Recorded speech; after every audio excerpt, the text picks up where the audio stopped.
Jung's most profound discovery wasn't about managing emotions. It was about women who possessed complete emotional sovereignty and why this inner strength made them psychologically unshakable. In his therapeutic work, Jung observed patients with what he termed emotional autonomy. Women who remained centered when criticized, unaffected by manipulation, and immune to the emotional drama that exhausted everyone around them. They never internalized others' judgments, never responded from a place of wounds, and seemed impervious to the triggers that controlled other women. Jung found this discovery revolutionary because these women hadn't suppressed their feelings or practiced emotional numbness. They had undergone a specific psychological awakening that made others' behavior irrelevant to their inner peace, granting them an extraordinary level of emotional freedom. Today, I'll reveal Jung's most transformative discovery about women who never get triggered and the psychological process he believed could make any woman completely unbothered by others' actions. The case that unveiled Jung's most significant discovery began with a patient he documented in his private journals, a successful businesswoman who sought his help in 1919, not because she was struggling, but because her complete emotional stability was making others uncomfortable. This woman, let's call her Helena, had built a thriving fashion empire in post-war Germany, but her associates were unsettled by her, not because she was harsh or cruel, but because nothing could upset her. Insults didn't wound her. Criticism sparked curiosity, not defensiveness. Betrayal intrigued her, rather than devastated her. Her husband brought her to Jung because he was convinced something was amiss. "Doctor," he said, "my wife doesn't get disturbed by anything. Yesterday, I accused her of caring more about her business than our marriage. She asked me 3 questions. Was I feeling neglected? What did I need from her? And whether we should discuss how to better support each other's goals?" But here's what Jung discovered that revolutionized everything. Helena wasn't emotionally disconnected. She wasn't avoiding anything. She had simply learned to recognize her triggers as mirrors reflecting aspects of herself she hadn't fully integrated. Jung termed this the inner mirror principle. Every person who upsets you is revealing something about your own unconscious patterns. The colleague who dismisses your contributions, they're reflecting your fear of not being valued. The friend who constantly cancels plans, they're mirroring your struggle with boundaries. The family member who questions your life choices, they're showing you your own self-criticism. Helena had mastered this principle after experiencing a devastating business betrayal 3 years prior. Her closest business partner had stolen her key clients and nearly destroyed her company. But instead of seeking revenge, Helena asked herself one question: what part of me is this person reflecting? The answer transformed her. Her partner's deceit reflected Helena's own tendency to ignore red flags. Her partner's greed mirrored Helena's suppressed fear of financial insecurity. Her partner's betrayal revealed Helena's own capacity for self-sabotage through misplaced trust.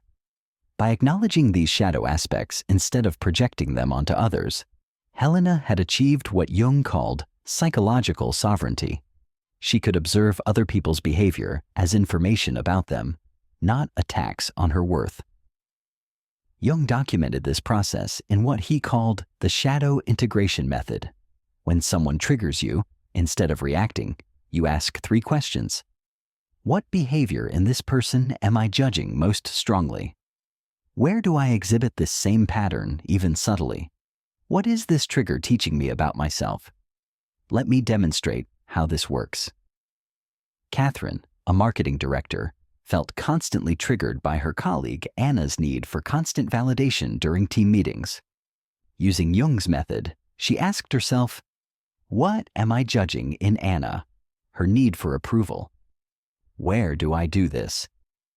She realized she often sought reassurance when feeling uncertain about her ideas. What was this teaching her? That her irritation with Anna was really frustration with her own approval-seeking behavior.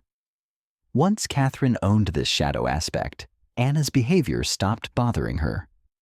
She could see it as Anna's insecurity, not a reflection of her own inadequacy. That's the power of the inner mirror. It transforms triggers into wisdom. But Jung's research revealed something even more profound. The women who achieved emotional sovereignty had discovered a psychological space that most people never access, the pause between provocation and response. Helena described this space to Jung. "Doctor, when someone criticizes me, I experience something remarkable. Time seems to expand. I can observe their words approaching me, but instead of penetrating my core, they remain suspended. In that moment, I have a choice. Do I absorb these words and make them my truth? Or do I allow them to pass through me?" Jung realized Helena had accessed what he called the conscious gap, a psychological space where intentional choice replaces automatic reaction. Most women experience trigger and response as one seamless event. But those with emotional sovereignty had learned to create conscious awareness between the trigger and their response. This discovery challenged everything psychology understood about feminine emotional nature. Society assumed women were naturally more reactive, that triggers inevitably led to emotional responses. But Jung's patients proved that with proper understanding, any woman could access this gap and choose her response. The technique Jung developed was elegantly simple, yet psychologically profound. He called it the witness protocol. When triggered, instead of immediately reacting, you step back and observe the trigger as if watching a film. You notice the other person's words, their energy, their emotional state. But most importantly, you witness your own internal response without becoming it. Jung documented numerous cases of women mastering this technique. Isabella, a teacher, learned to witness her principal's criticism without personalizing it. Instead of becoming defensive, she could observe his stress, his pressure from the school board, his own professional fears. From the witness position, she could respond with clarity rather than reactivity. The key insight Jung discovered was this: you are not your emotions.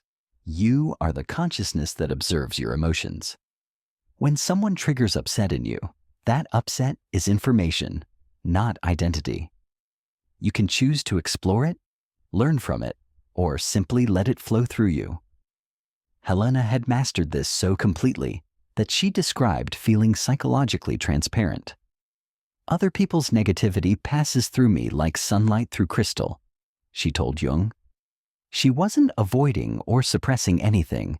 She was simply choosing not to identify with every emotional wave. But here's what Jung found most striking about this ability. Once women developed it, they often lost interest in the drama that consumed most of their peers. They stopped caring about being liked by everyone, winning social battles, or proving their worth through others' approval. This made them incredibly powerful, but also sometimes isolated them from those still trapped in reactive patterns. The witness protocol requires practice, but Jung found that most women could access the conscious gap within weeks of consistent application. The technique involves 3 steps. Pause when triggered and take a conscious breath. Observe the trigger and your response without judgment. Choose your action based on your values, not your emotional impulses. This isn't about becoming emotionally closed or detached. It's about becoming the author of your responses, rather than the victim of your reactions. Jung's research into emotional sovereignty revealed another striking pattern. Women who never got triggered had built what he called energetic boundaries around their psychological space. Unlike physical boundaries, these were invisible barriers that determined what could and couldn't affect their inner state. Helena explained her energetic boundaries to Jung. "Doctor, I learned that people can only disturb my peace if I grant them access. Their words, their actions, their emotions, these are external events. They only become internal experiences if I choose to invite them in." This concept revolutionized Jung's understanding of feminine psychology. Most women, he realized, had completely porous psychological boundaries.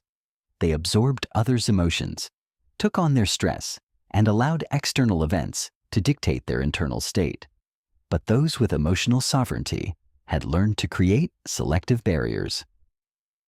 Jung documented 3 types of psychological boundaries his sovereign patients had developed. The first was the relevance filter.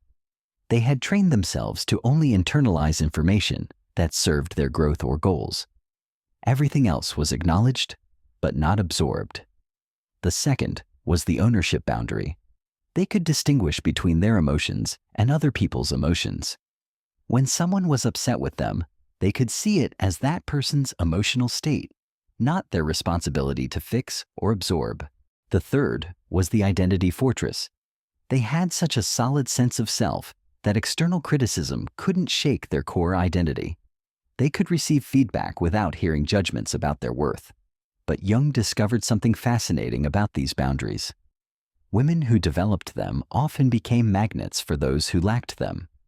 Emotionally unstable people, energy vampires, and drama seekers were drawn to those with strong boundaries because they provided the stability these chaotic personalities craved. Helena experienced this constantly. "Doctor," she told Jung, "ever since I stopped reacting to provocation, people seem to work harder to provoke me. It's as if my calm disturbs them more than emotional reactions ever could." Jung realized this was because emotionally reactive people use others' responses to regulate their own emotional state. When Helena refused to provide that regulation, it forced others to confront their own psychological instability. The energetic boundary technique Jung developed involved 3 strategic elements. First, the emotional firewall. Before entering any social situation, you consciously decide which emotions you're willing to experience and which you'll observe but not absorb. Second, the response selection. You pre-decide how you'll handle common triggers. Instead of reacting in the moment, you're executing a pre-planned response based on your values. Third, the identity anchor. You maintain such a clear sense of who you are that external opinions become interesting data rather than threats to your self-concept. Let me show you this in action. Rachel, a nurse, was constantly stressed by her demanding supervisor. Using Jung's energetic boundary method, Rachel implemented an emotional firewall before each shift. She decided she would observe her supervisor's stress, but not internalize it. She pre-selected calm, professional responses to criticism. And she anchored her identity in her competence and compassion, not her supervisor's approval. Within weeks, Rachel reported feeling untouchable at work. Her supervisor's moods no longer affected her performance or well-being. But more importantly, her supervisor began treating her with more respect, as if sensing Rachel's newfound psychological strength. This is the paradox Jung discovered about energetic boundaries. The stronger your boundaries, the more others naturally respect them. People can sense psychological strength and typically adjust their behavior accordingly. But Jung's most profound discovery about emotional sovereignty involved what he called projection insight. His sovereign patients had learned to see through others' emotional attacks to the psychological wounds driving them. Helena demonstrated this principle during one of Jung's sessions. A business rival had publicly humiliated her, calling her a cold, calculating woman who sacrificed femininity for success. Instead of hurt or defensiveness, Helena felt compassion. "Doctor," Helena said, "this woman's attack revealed everything about her psychology and nothing about mine." Her accusation of coldness showed her own fear of being seen as unfeeling. Her focus on my success exposed her own professional frustrations. Her criticism of my femininity revealed her struggle with her own feminine identity. Jung realized Helena had mastered what he called psychological insight, the ability to see through surface attacks to underlying emotional dynamics. When someone attacks you, they're always revealing something about themselves, not defining something about you. This discovery was profound because it meant most interpersonal conflict was based on psychological projection. Women weren't really fighting each other. They were fighting projections of their own unresolved issues onto each other. Jung documented the pattern repeatedly. Criticism about your appearance comes from those insecure about their looks. Attacks on your success come from those frustrated with their achievements. Judgments about your choices come from those questioning their own decisions. But here's what Jung found most remarkable. Once you could see these projections clearly, it became nearly impossible to take personal attacks personally. You started feeling compassion for the emotional pain driving others' aggression. Helena described this shift. Doctor, when someone attacks me now, I see a wounded woman protecting herself through aggression. How can I be upset with someone for trying to heal their pain? Instead, I feel curious about what hurt them and whether I can offer support. This is the ultimate psychological sovereignty Jung discovered. When you can see others' attacks as expressions of their pain, rather than assessments of your worth, you become completely unbothered by their behavior. The projection insight technique involves 3 diagnostic questions when someone attacks you. What quality are they criticizing in me? Where might they struggle with this same quality? What pain or fear might be driving this attack? Let me demonstrate this with a real example. Sophie, a freelance photographer, was devastated when a client called her work completely unprofessional and amateurish. Using projection insight, she asked, "What are they attacking?" "My professionalism. Where might they struggle with this?" She remembered the client mentioning feeling like a fraud in their industry. What pain drives this? Fear of their own unprofessionalism being exposed. This insight transformed Sophie's response. Instead of taking the criticism personally, she could see it as the client's projection of their own professional insecurities. She addressed their concerns professionally while maintaining her inner peace. But Jung warned about a potential side effect of mastering projection insight. Once you could see through everyone's psychological defenses, maintaining authentic relationships became challenging. You might feel like you were surrounded by wounded children rather than equal adults. Helena experienced this isolation. Doctor, sometimes I feel like I'm the only adult in a room full of hurt children. I can see everyone's pain so clearly that I struggle to take any of their behavior seriously. Jung realized this was the price of psychological sovereignty, clarity about human nature that could lead to detachment from human drama. The key was learning to see others' pain without losing compassion for their experience. Jung's final discovery about emotional sovereignty was perhaps the most transformative of all. His patients hadn't just learned to avoid being triggered. They had developed what he called emotional transformation, the ability to convert every trigger into psychological wisdom. Helena explained this process. Doctor, I no longer see difficult people as obstacles to avoid. I see them as teachers, bringing me exactly the lessons I need for my growth. The more someone can trigger me, the more valuable they are to my development. This represented a complete reversal of normal feminine psychology. Instead of avoiding triggers, Helena actively embraced them as opportunities for growth. Instead of seeing difficult people as enemies, she saw them as unconscious allies in her psychological evolution. Jung realized this was the ultimate stage of emotional sovereignty, transforming every external challenge into internal advancement. His sovereign patients had learned to use other people's negativity as fuel for their own psychological development. The process Helena described was systematic. When triggered, instead of reacting or even just observing, she would immediately ask, "What is this person teaching me about myself? What weakness are they exposing that I need to strengthen? What shadow aspect are they forcing me to integrate?" But here's what Jung found most remarkable. This level of psychological development created women who were nearly impossible to manipulate, control, or defeat emotionally. They had transformed every potential vulnerability into a source of strength. You already possess this truth intuitively. External validation cannot inflate you because you don't depend on it. External criticism cannot deflate you because you transform it into growth. You have the capacity to become emotionally invulnerable, not through walls, but through the transformation of turning every challenge into wisdom. This emotional transformation involved 3 processes. First, trigger wisdom, actively extracting valuable insights from every person who disturbed your peace. Second, shadow integration, using others' behavior to identify and heal your own psychological patterns. Third, strength synthesis, converting every discovered vulnerability into a developed strength. Let me show you this process in action. Maria, a team leader, was constantly triggered by her colleagues gossiping and complaining. Instead of just managing her reaction, she used emotional transformation. She asked, "What is their gossiping teaching me?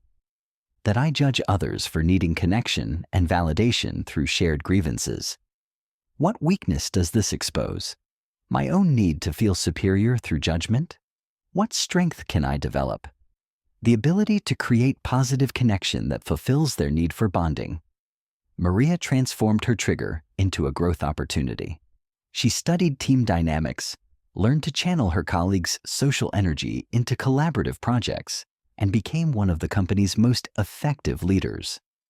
Her trigger became the catalyst for her greatest professional development, but Jung warned about the shadow side of emotional transformation.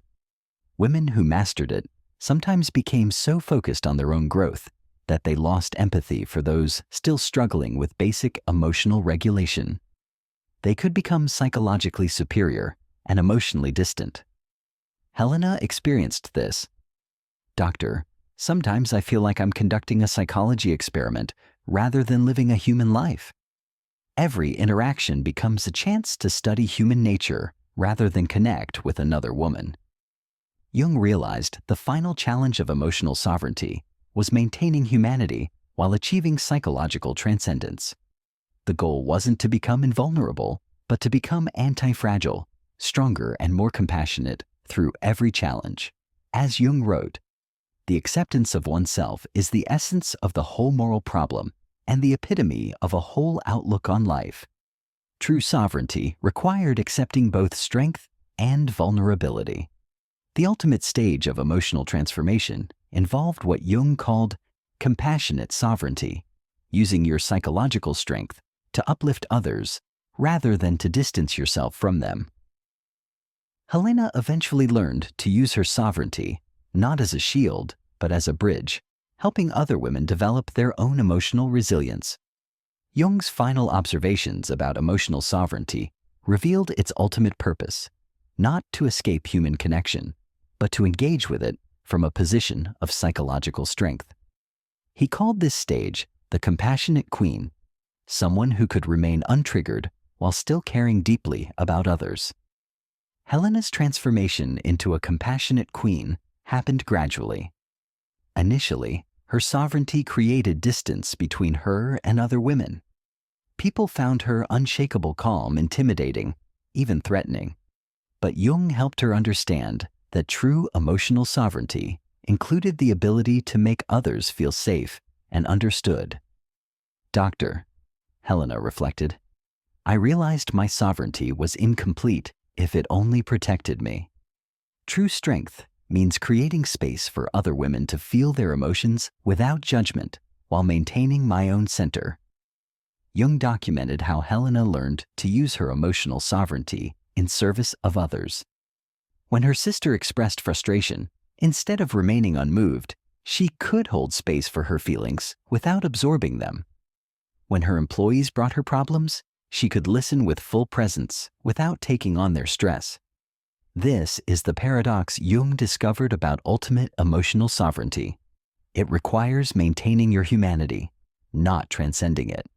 The compassionate queen can feel others' pain without suffering, witness others' chaos without becoming chaotic, and offer support without becoming depleted. The technique I developed from Jung's observations involved emotional Aikido, using the energy of others' emotions to help them, rather than resisting or absorbing that energy. When someone brings you anger, you redirect it toward solutions. When someone brings you sadness, you transform it into compassion. When someone brings you fear, You alchemize it into wisdom. Helena mastered this so completely that women began seeking her out during their most difficult emotional crises. Her presence alone seemed to calm others' inner storms. But she achieved this not through emotional detachment, but through emotional mastery, feeling everything but being controlled by nothing.